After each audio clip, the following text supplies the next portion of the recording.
आदरणीय दर्शकबिन्दहरू, यहाँलाई स्वागत छ एग्रो सिभिल टेक ब्लगमा।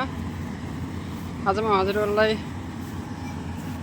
यस्तो भिडियो लिएर आइरहेको छु। धान सम्बन्धी धान पाकिसकेको छ र काट्ने बेलामा मान्छेहरूबाट धेरै मेहनत लाग्ने हुँदा आजकल यस्तो कम्बाइन मेसिन आएको छ। यो कम्बाइन मेसिनबाट काट्नुभयो भने अलिकति सस्तो लागतमा कटिङ गर्न सक्नुहुने रहेछ।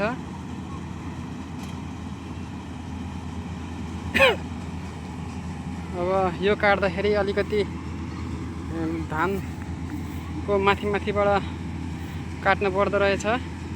तलबाट काट्दा धानमा घाँसहरू मिसिएर आउने हुँदो रहेछ। माथिबाट बाला जस्तो मात्रै काट्नुभयो भने सफा धान आउने सम्भावना बढिरहन्छ। र यसमा तपाईको पराल चाहिँ अब लगभग काम नलाग्ने अवस्थामै हुँदो रहेछ।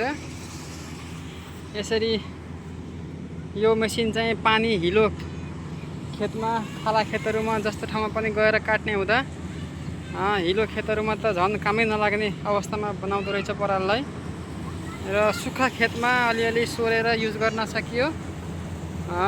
अलि माथिबाट काट्दा राम्रो हुने हुँदाले माथिबाट काट्दा परालको मात्रा पनि थोरै नै आउने भयो। र हिलो खेतहरूमा काट्दा त पराल चाहिँ लगभग कामै नलाग्ने जस्तो अवस्थामा हुँदो रहेछ। तैपनि यो मलमा राम्रो हुने गर्दछ दर्शकबिन्दहरू।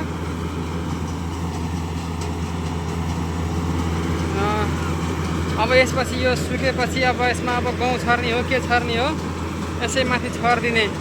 धेरै मात्रामा पराल छ भने आगो लगाएर, नत्र यत्तिकै छर्नु भयो भने पनि बिना खनजोत वाला खेतीमा अब हामी किसानहरू अगाडि बढ्नुपर्छ। यसरी मान्छेबाट काट्ने लगाउने र जोताइहरू गर्दाखेरि किसानलाई धेरै मर्का परिरहेको अवस्था छ। अब हामी यसरी बाली लगाउँदा र स्याहार्दा पनि यसरी मेसिनको प्रयोग गर्ने र बिना खनजोतवाला खेतीमा हामीहरू अगाडि बढ्यौँ भने अलिकति फसल थोरै कम उत्पादन होला सुरुमा, तर भविष्यमा माटोलाई पनि राम्रो गर्दछ। गडौलाहरू मर्न पाउँदैन। पानी ल पानी खा।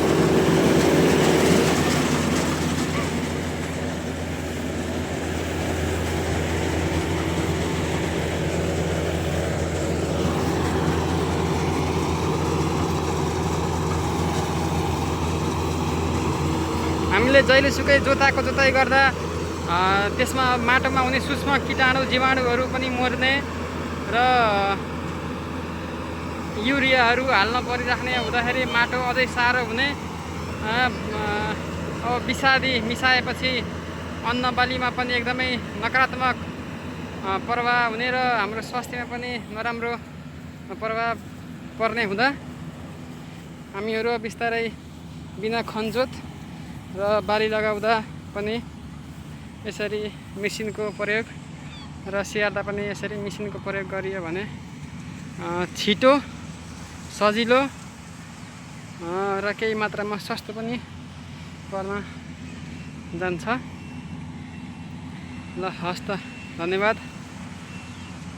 लामो समयपछि भिडियो बनाएको छु। यो अलिकति कार्य व्यस्तताको कारणले सब्सक्राइब गरिदिनु होला यस च्यानललाई।